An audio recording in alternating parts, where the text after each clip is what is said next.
Welcome to smart study planet. 2026 ജനുവരിയിൽ Kerala PSC നടത്തിയ ഒരു എക്സാമിൻ്റെ ക്വസ്റ്റ്യൻ പേപ്പറാണ് ഇന്ന് നമ്മൾ ഡിസ്കസ് ചെയ്യുന്നത്. ഫസ്റ്റ് ക്വസ്റ്റ്യൻ: കോട്ടയത്ത് തമ്പുരാൻ ഏത് കലാരൂപവുമായി ബന്ധപ്പെട്ടിരിക്കുന്നു? Answer option D, Kathakali.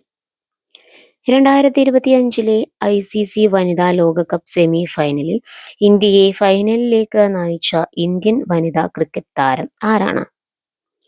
Answer option B, Jemimah Rodrigues. Next question: Joseph മുണ്ടശ്ശേരിയെക്കുറിച്ചുള്ള ശരിയായ വസ്തുതകൾ എന്തൊക്കെയാണ്? ഓപ്ഷൻസ്: അദ്ദേഹം ഒരു നിരൂപകനായിരുന്നു, അദ്ദേഹം ഒരു കോളേജ് അധ്യാപകനും വിദ്യാഭ്യാസ മന്ത്രിയുമായിരുന്നു, അദ്ദേഹം കേരള സർവകലാശാലയുടെ വൈസ് ചാൻസലറായിരുന്നു, രാജരാജന്റെ മാറ്റൊലി അദ്ദേഹത്തിന്റെ കൃതിയാണ്. ആൻസർ ഓപ്ഷൻ സി ആണ് 1, 2, 4 ശരി.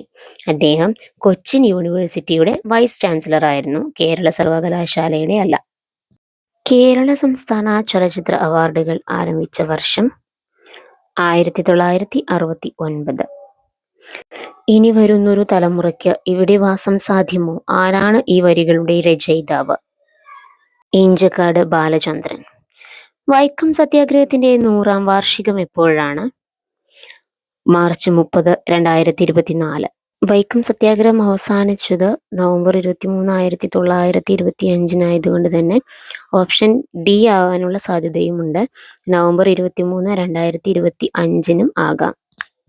ഈ രണ്ട് ഓപ്ഷനും ആവാനുള്ള ചാൻസ് ഉണ്ട്. കേരളം കടുത്ത ദാരിദ്ര്യത്തിൽ നിന്ന് മുക്തമായി എന്ന് പ്രഖ്യാപിച്ചത് എപ്പോഴാണ്? 2025 നവംബർ 1. ഇന്ന് നമ്മൾ ഡിസ്കസ് ചെയ്ത ക്വസ്റ്റ്യൻസിൽ നിങ്ങൾക്ക് എത്ര മാർക്ക് കിട്ടിയെന്ന് കമൻറ്റ് ചെയ്യാൻ മറക്കരുത്. നെക്സ്റ്റ് ക്ലാസ്സിൽ കാണാം. Thank you.